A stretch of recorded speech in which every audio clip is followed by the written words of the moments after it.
एक खुशी खबर दवापाई किट किस्र समस्त शुभेच्छु को विशेषतः ओडिशार जनजाति लोक मानू तथा समस्त जनसाधारण को मुझे आपण मान आगे उपस्थित होती खुशी खबर है जे किस एक बृहत अनुष्ठान किस एक स्कूल किस एक कॉलेज किस एक विश्वविद्यालय आपण मैंने समस्ते किस को भल पाती किस सारा पृथ्वी रे तार परिचय सृष्टि करि पारिछि। एबे निकट रे मान्यवर बिल गेट्स आसिकिरी किस ह्यूमैनिटेरियन अवार्ड रिसीव करचंती। किस विषय रे आपण माने समस्ते जानिचंती 40,000 पिला एठू पास करी गलेनी 40,000 पिला अध्ययनरत संपूर्ण आवासिक संपूर्ण निःशुल्क 31 वर्ष हेलानी मु मोर समस्त जीवन देकिरी एको एपर्यंत आनी पारिछि। किंतु जेते बेले आमे किट की सेका संगे आरंभ कलु पटिया अंचल को आसी किट र कैंपस स्थापना कलु ता परे परे किस र कैंपस स्थापना करिया पई जने व्यक्ति पाखरु 10 एकर जमी नैथिलु ता परे परे अन्य बहुत जमी ता पाखापाखि किनिलु किंतु पर अवस्था रे जानिया को पाइलु जे 10 एकर जमी जंगल किसम जमी रे पड़ जाइए। दुखर विषय जंगल किसम जमी एथरे संदेह नहीं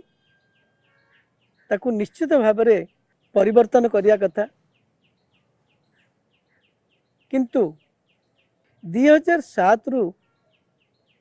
ए जंगल किसम जमी को डाइवर्सन करिबा पई ताकू कहती फॉरेस्ट लैंड डाइवर्सन मु दिन राति एकाकार कर देइथिली। पथर गाड़िया ग्रामवासी पल्ली सभा ग्राम सभा कहतु एवं एते प्रकार कष्ट केवल भगवान जानती एवं मु जाने तेणु दीर्घ 17 वर्ष काल निरंतर चेष्टा करी आज से सफलता पाइचु। किसर 10 एकर जंगल किसम जमी फॉरेस्ट लैंड डाइवर्सन एक्ट रे आज किसम परिवर्तन हो पारछि। एथिपाई जेतिकी कष्ट न होइछि ए 17 वर्ष भितरे कि दुख लांछना गंजना किछि नकारात्मक लोक माने देइचंती सारा पृथ्वी रे मते निंदित करचंती। मोर निज नारे कहीं गुंठे जमी की गोटे घर पाइबेनी आज पाइबेनी कि मु बंची थिबा पर्यंत पाइबेनी किंतु मते जमी माफिया कहीकिरी सारा पृथ्वी रे मते निंदित करचंती। किंतु भगवान कर प्रचुर आशीर्वाद केबे मु भांगी जाइनी कि केबे मोर कामरु विच्युत हेइनी एवं मु किट किस जोड़िए अनुष्ठान को पृथ्वीर परिचय सृष्टि करि पारिछि एवं जेते मोर व्यक्तिगत क्षति एमाने करिचंती एई पिटिशन देइकिरी सेथिपाई मु सबु सही जाइछि। किंतु आज बहुत आनंदित जे एई फॉरेस्ट लैंड डाइवर्सन टी फाइनाली हेई पारिछि 26/2/2024 रे 17 वर्षर परिश्रम सफल होइछि। एथिपाई निश्चित भाव में माननीय मुख्यमंत्री नवीन पट्टनायक को तांका आशीर्वाद पाई कृतज्ञता ज्ञापन करी। भारत सरकार कर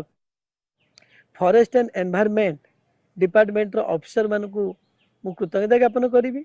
ओडिशा सरकार कर समस्त forest and environment department officer तथा रेवेन्यू डिपार्टमेंट ऑफिसर मान को अशेष अशेष मु कृतज्ञता ज्ञापन करुच्ची। मोर हृदय भर कृतज्ञता ज्ञापन करुच्ची जे मते मिनिमम मिछ कलंकरू मुक्त करचंती नले मु मिछ कलंक नेकिरी मरी थिले मोर आत्मा केबे संतुष्टि हेई न थांता।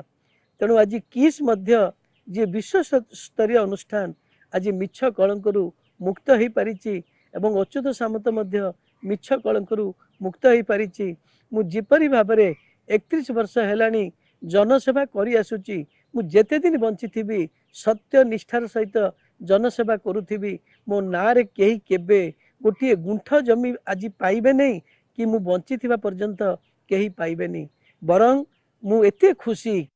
मते सारा पृथ्वी रु जेतेले सम्मान मिले आपण माने समस्ते जानिथिबे बाहरीन देशर हाईएस्ट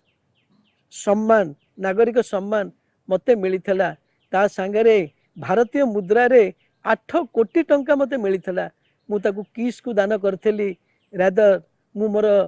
मध्यवित्त परिवार रोथिबा मोर भाई भौणी मानकू दान करि पारथांती मु 8 कोटी टंका एफडी करदेली किस नारे एवं विभिन्न जगार मते दले अवार्ड मिले ता सहित 5 लाख 10 लाख 50 लाख पैसा मिले संपूर्ण पैसा को मु किस अकाउंट को पठे दिए तेणु मु जेते दिन पर्यंत काम करुथिबी निरंतर जनजाति लोकों सेवा करुथिबी सारा ओडिशा लोकों सेवा करुथिबी सारा भारत रे जोठी मु दुखी रखी देखे समस्त प्रति मोर साहाय्यर हाथ बढ़े दिए एवं आगामी दिन में मुझे दिन बंची थी साहाय्यर हाथ बढ़े देवी किंतु मु आज बहुत खुशी जे मुझे कलंक मुक्त हो पारी जो मैंने नकारात्मक लोक किसी लोक पैसा बल सारा विश्व मते कलंकित करते किंतु मोर किसी करें नहीं भगवान जहाँ चारि हाथ आशीर्वाद करेंगे मनीष ताकू दी हाथ किसी बिगाड़ी पारे से हूँ मोर अनुभूति धन्यवाद नमस्कार।